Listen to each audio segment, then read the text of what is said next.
Time for Ask the Mayor on KWBE with Beatrice Mayor Bob Morgan. And, I was thinking somebody I think I forgot to pass along a question Okay. a couple weeks, maybe 3 weeks ago. Had to do with the fire station. How much left do you have to pay on that? And I'm not sure if you know right offhand or not, but I can't remember what it was or even an estimation of what the bond period was on that. The bond period was 10 years. Okay, We are about a year ahead. I see. And so we roughly probably have 6, 7, Yeah. 80 years left. But we are ahead of schedule on that. The sales tax has been coming in well, hasn't It has. generally? It really Yeah. has. And so, we feel really good where we're at with that bond and when that sales tax can be sunset. Yep. That was half cent that voters approved in the election. So It was. And you look at the fire station, driving by there all the time. What a nice addition that's been. It really makes a nice addition as people drive through the community. And quite honestly, when you have businesses that want to relocate, whether it's manufacturing or retailing, public safety is one of the things that they check the box on. And driving by that fire station is pretty easy to check that box. Yeah. Well, the big topic Monday night, as we'll be talking about today, is the Court Street Corridor concept, which the council voted in general 6-0 to go forward with a concept for improving the downtown. I think everybody, at least from the public input you had received Monday night, it almost seemed like everybody was locked into that initial plan and basing their comments on that, but it's kind of yet to be determined exactly what direction you take. Yeah, I think just it was 6-1. That's right, 6-1. We had one councilman vote no, That's and right. I just want to make sure I give him credit. Yep. It is a concept. There was a number of topics that were brought up, and I think that one of the things that I said as I opened up is I said, first of all, we're going to have to work. And when I say we, it's probably the engineers and the design team, because if you look at our council, we have nobody who's an engineer, and we have nobody who's an architect. And so they need to work directly with all of the businesses down on that 2nd Street area that may be impacted, and also up at the 8th Street area where they'll be impacted. We don't know what that impact is because, it's kind of like when you build a building, you kind of have boxes of where the rooms are and the offices are, and then people want to get down into the weeds, but we're not to the weed stage yet. Yeah. And so it's going to take some time to get to the weed stage. I think to clarify a couple of questions that I think are good, because it seems like it makes logical sense until you kind of walk through it with some people that, like engineers that know what they're doing. Because we have Ella going one way and we got Market going one way. Is there opportunity that you can route trucks those two ways? You can voluntarily do that and you're okay. But by the time you try to make that a highway, you're going to have to redo both Ella and Market to highway standards. Doing that to highway standards doubles your price of that project. And is it really worth the squeeze to double the price of that project for that move? Certainly we can try to put some better signage, and I think that's a step we can take for voluntary truck traffic. But it cannot be mandatory, and you're still going to have trucks going through downtown. Yeah. Which, it does a couple of things as they go through downtown. Number one, it doesn't make it as nice of a pedestrian, experience. One of the things that was not mentioned on Thursday night is I think we also need to make sure that we pay attention to the older buildings, because if we have a lot of truck traffic go through downtown, you do have some effects on the foundations and sidewalks of those old buildings.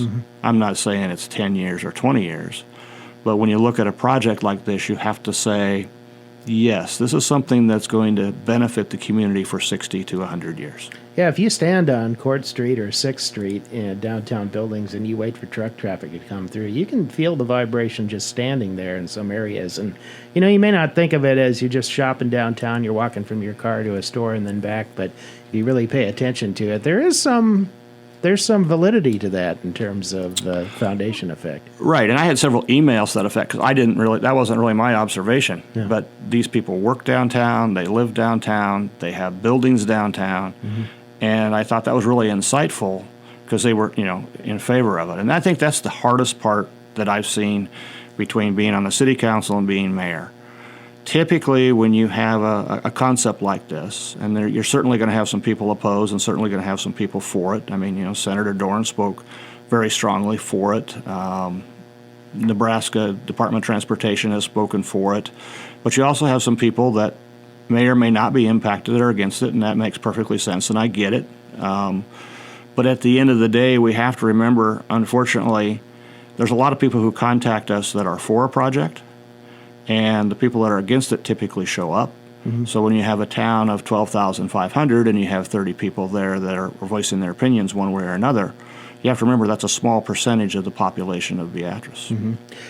The question or the topic that came up, one of them in the public comment section, was a concern about if you reroute truck traffic a block south, do you pull some of the lighter traffic with it? In other words, they choose not to take the downtown area, no matter how pedestrian friendly you make it. As you look at that, what's your view of that argument, I guess? Well, you certainly can't question that. I mean, that's going to happen. There'll be some light traffic that will go through there.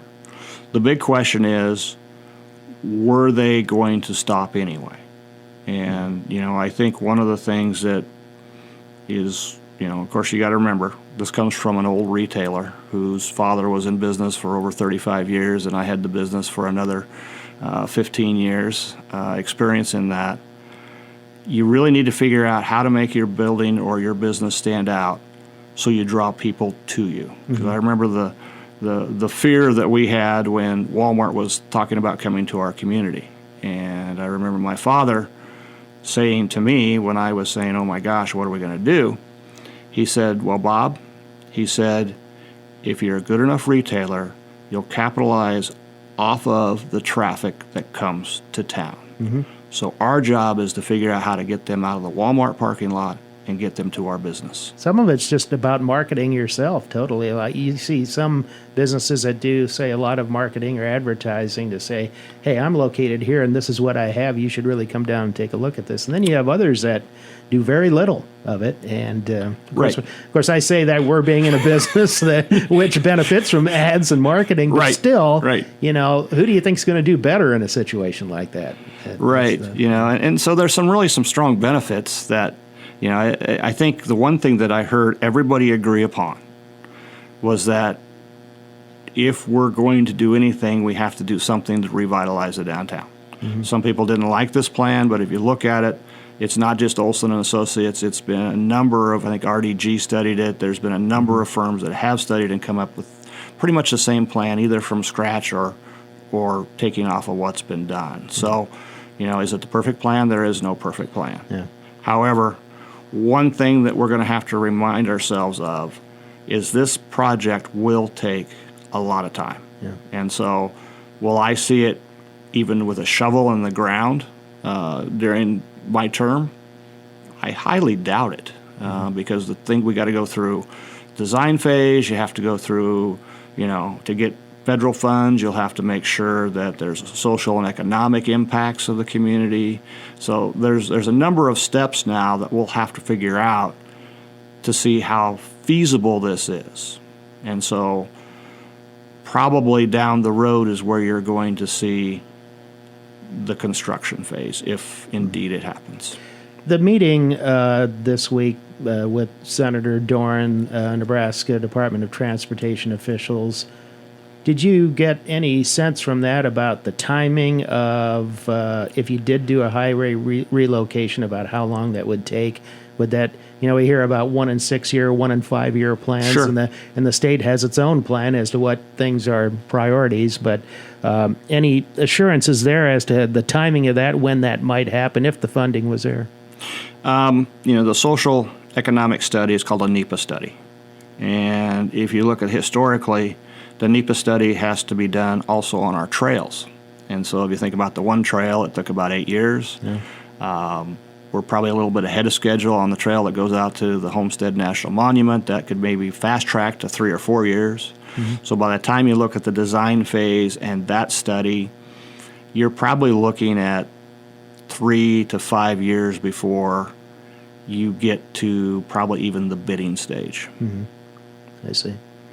People still don't like roundabouts, or some people don't anyway. I know there was a councilman who was rather adamant that they work from a safety standpoint, and I've driven through roundabouts. I actually kind of prefer them opposed to stoplights because when you hit 3 or 4 of those in a 10-block area, that's a little more disruptive at times. But and the other benefit that a roundabout has is from a marketing standpoint, because as you come down the highway when it gets rerouted, you will see that the roundabout slows you down enough that you'll see 3 or 4 blocks ahead of you. That's why I say where the marketing piece could come in. You do an S-curve, you're probably going to lose more people because they are just going to go right through the S-curve and away they go. Not only that, the S-curve would take more land, which is more land acquisition. So, there's these, but again, nothing is set in concrete. I don't want to, go down the wrong road, but those are all the things that you have to consider as you think about how do you make this downtown work. One last one before we take a break here. The discussion regarding specifically the access to the rail and the concerns about, people losing that access, that side of the... Now, I was down there the other day just kind of looking, trying to visualize, okay, if there was a roundabout here, what would this look like? And I'm no engineer, obviously, but just looking at it, I kind of thought, there seems like there'd be a way to do this without suffering that part of it, losing an access, but I don't know if that's the case or not. And that's, I looked at that too, and I think that's where, as I've told the council, they need to take their, they got to remember that they're oversight, because you're right, Doug. Yeah. The engineers are going to come down and they're going to visit with the rail or with Beatrice Iron and Metal or whatever business is down there, and come up with plans, probably even alternatives that make things work. Yeah. And they're the experts in it. They are. Traffic engineers. Absolutely. They've done them before, so they could probably do them again. So, any kind of where do we go from here thing? You mentioned it is a long process, but are there any other meetings coming up on this topic, or what?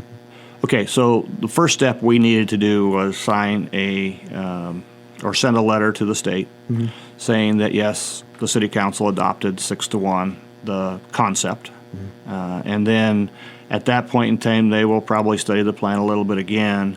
But then they'll send us a letter back saying, yes, we think this is a very good plan, and then they'll partner with us. And that partnership, will give us some money toward the project, yet to be determined.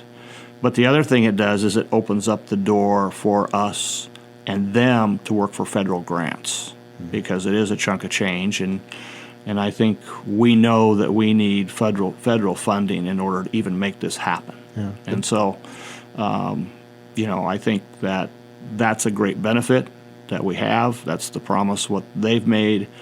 I will tell you that they were very excited about it. There's always Safe Streets grants and a number of other grants that kind of tailor themselves to pedestrian-friendly areas. And so they think there's some opportunities. But to get those opportunities, you have to get further down the road to that design stage so you're more committed to where anything would go. Yeah, most of the time we think about roads departments and we think only roads and highway projects, but they do have a separate emphasis on, walking and biking and transportation access by foot. So there are programs for that. They are. Yeah. They're very good programs for that. Yep. Back with more on Ask the Mayor with Mayor Bob Morgan in just a moment. Back on Ask the Mayor with Mayor Bob Morgan today, kind of an offshoot of what we were talking about, the Court Street Corridor project. Council also voted on the downtown redevelopment grant to apply that to a stretch of Ella Street between 4th and 6th Street. What do you kind of, as a mayor, what would you visualize as being a nice kind of improvement using that money? Obviously, businesses can tap that money as a share of building front improvements and things like that. But what kind of, what would be a good resolution for that area, do you think? I think you're going to see somewhat of a, what do I want to say, prototype of what you're going to see with a downtown revitalization with some bump outs and some nice greenery. You're going to see some better parking opportunities along that street. I think you'll see, first of all, I'll clarify, the parking won't be like on 5th Street, because that is, as everybody says, too narrow, and I totally agree. But I think you'll see it, some changes in the lanes, maybe from 3 lanes to 2 lanes to try to make it a little more pedestrian friendly. And I know that at least one business owner was excited about having that change happen. You know, kind of the north side of the street, of course, you have the police department there and the city Right. offices, but up the block between 5th and 6th there, it's been kind of an area where it used to be a very active business area, and then you saw a lot of, businesses cease to operate, and you had big, former American Charter building on the corner there. So anything in the offing for kind of that side of the street? Have you heard as far as development or That I have not. Okay. I think, if nothing else, this 4th to 6th Street should maybe give some opportunities there. Yeah. Okay. Interesting to visualize it as a two-way, Yeah. a two-lane street, Right. because there's plenty of room. I mean, There there's is. 3 wide lanes there, but Yeah. and the one thing I've always heard from people about what they'd like to see solved right now is kind of a visual problem when you're northbound on 5th Street and you're starting to cross Ella and you're looking east and you can't really see traffic sneaking up on you there. So Right. maybe this would help solve some of those things. Right, and those are all things that will be taken into consideration Yeah. as it gets designed. Okay. Much more lighter topic coming up next Tuesday. Humane Society's annual, and we just had Carly on talking about it, the doggy swim night at the Big Blue Water Park. Water park season coming to an end. I think I drove by there Tuesday afternoon. Still pretty busy. A lot of traffic there, and everybody getting in that last swim of the year. But you are coming to the end of the season, and this is kind of a neat event to cap things off. Oh, absolutely. I mean, I think I forget how many years they've done it. I know they said it this morning that I was driving here, and I don't even, talk about short memory. I don't remember. But yeah, I think it's always been a successful event, and I think the city likes to partner with, the Beatrice Humane Society on this event. And on the last day of the swim, you don't have to worry about trying to keep the pool clean afterwards because you're going to go through a cleaning process anyway. For me, I guess, I understand that our dog will be attending at 6 p.m. that night. I got a text You from my just got wife. obligated a while ago. I huh? did. My wife texted me and said, Remy's registered, so we're going.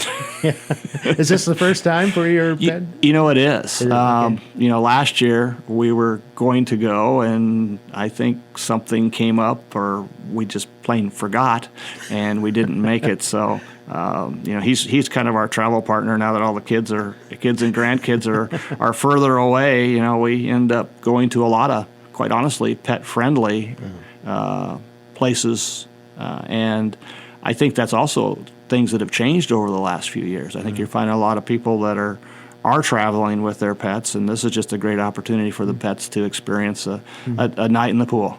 Well, it seems like the pets have a lot of fun. It's almost like they have smiles on their faces, chasing each other around and splashing through the pool. So it's neat. It's a neat event, and that is next. That's August 15th, which will be Tuesday. It is Tuesday. Tuesday. Yeah. Had to look at a calendar for a moment to figure that out. One other thing from the council meeting Monday night, and it was kind of a small item on the agenda, but I want to ask you about this because you have some experience with this, having been a former college administrator, using a consultant to help raise money for improvements at Hannibal Park, and including the potential for naming rights. I know SCC has gotten into that quite a bit. You see buildings that are being called a certain name for, say, a science center or some type of building. What, as far as an application for the city of Beatrice, you think that there may be some success there in raising funds? Well, I think there is. I think a perfect example is, we're very, very appreciative of Kiwanis. Yeah. There's Kiwanis Field already at Hannibal Park, and it is really kind of the way things have gone over the last 10 years. And so, I think if you use the University of Nebraska as an example, there's not very many buildings that aren't named after the people that donated money. If you look at how Big Red markets their field, you've got that. So what we hope, and again, with the consulting firm, it's their responsibility to go out and try to get sponsorships, and I believe they get a certain cut. That's how they get their money. It's a way that we can bring in money and completely finish off the Hannibal project. And I think that estimate was $2 to $2.5 million. And if you think $2 or $2.5 million, and you get it for naming rights, at the end of the day, that saves the taxpayers money, and it still gives the city of Beatrice a great amenity. Yeah. In addition to college teams capitalizing on naming rights, even high schools with floor emblems and things like that and facilities, you're seeing a lot more of that now. Right, or I even think about in Omaha, I don't forget what the event center now is. It was CHI. It's been a number of different, I think typically the bigger event centers, I think it's like a 10-year commitment. Yeah. And at the end of the 10 years, you decide if that business is going to re-up, or it becomes, CHI, or it becomes another event center. So it is just part of the marketing world that is here probably to stay. Yeah. Back to wrap up, Ask the Mayor with Mayor Bob Morgan in a moment. Back on Ask the Mayor today, we have just a few minutes left, maybe just touch on a couple of things. Just briefly, you had another presentation from a department head on Monday night, the water department, without going into the whole system and everything. The point I got from it is how much experience there is in that department. It's amazing. 258 years. Yeah. Now, 51 of that is Steve Kelly. Yeah. And I've said this every year that he gives a presentation. There's so much knowledge in his head that I got to figure out how that we make sure we transfer that to the next person, because he's done a very, very good job for 51 years. Yeah. And yes, all the employees there are a lot of experience. They know what they're doing. And they've saved, I think the one point that I think really hit home for me is they've saved the city a lot of money by doing a number of projects themselves. Mm-hmm. The water main project is too big for them. Or maybe not. I mean, from an expertise standpoint, it would not be, but that's one you really want to get in and out, and they've got other projects they need to do. Mm-hmm. But they've done a lot of water main replacements, and they take a chunk here and a chunk there. And, by the time you have them do it, you probably have saved the city 50% of the cost. Yeah. And when you have good water quality and good water quantity, that stems from things like redundant systems, more wells, cleaner water, underground reservoirs that are kept up at Grant Street, which is interesting in and of itself, seeing pictures of those. A lot of work goes into what we kind of start taking for granted every day. No, we do. It's like the electric company. When they flip the light switch, you don't think twice about it. Yeah. When you go in and take a shower or brush your teeth and you turn the water on, and there it is. I mean, you don't think about those things, but at the end of the day, you will when they don't work. That's true. A couple things just for scheduling purposes coming up so people know about them. August 21st, you'll have a work session, and the topic is going to be fireworks. Right. I mean, we changed that ordinance. And I think it's always prudent after going through a season with that ordinance change that we say what worked, what didn't work, and is there any changes we need to make to it. Mm-hmm. And so we'll take a look at that. That'll be at 6 o'clock on the 21st. Be a good time for input from sellers, too, about how it worked for them, I would think. Absolutely. I mean, that's the one thing, that's one of the reasons we made the change, is because most of them are companies that are raising money for different events in the community. And, is it spreading the money over, extra days where they have to have volunteers, or have they seen that help their cause? I'm assuming you would welcome input, too, from people who don't necessarily like fireworks, too, as to how it affected them, the change. Absolutely. Yeah. I think that's what we're looking for. I think right after the 4th of July, we had a number of inputs as well. So it's just a good way to take a look at an ordinance that we changed to make sure it's working. And if it needs fine-tuned, then we have to do that. August 28th, a budget session. It's that time of year you're going to do a new 2-year cycle, biennial budgeting. We are. I mean, I've sat down with Hannibal and Tobias, and I think they're doing a really, really good job. I think one thing that will come out is, again, you have to look toward the future. And I think for capital projects, and that's what big projects that we're doing, I think each department head has scheduled out what they foresee through 2028, and so that helps us set the stage of where we need to go. Since it's a biennial budget, where do we want to be in 24, where do we want to be in 25, but yet, hey, wait a minute, we got 26, 27, 28 to look forward to, so we also need to make sure that we can figure out how the funds we use here doesn't jeopardize a project in 2028. All right. Mayor, thanks for being with us again. Appreciate it. You bet. Thank you, Doug.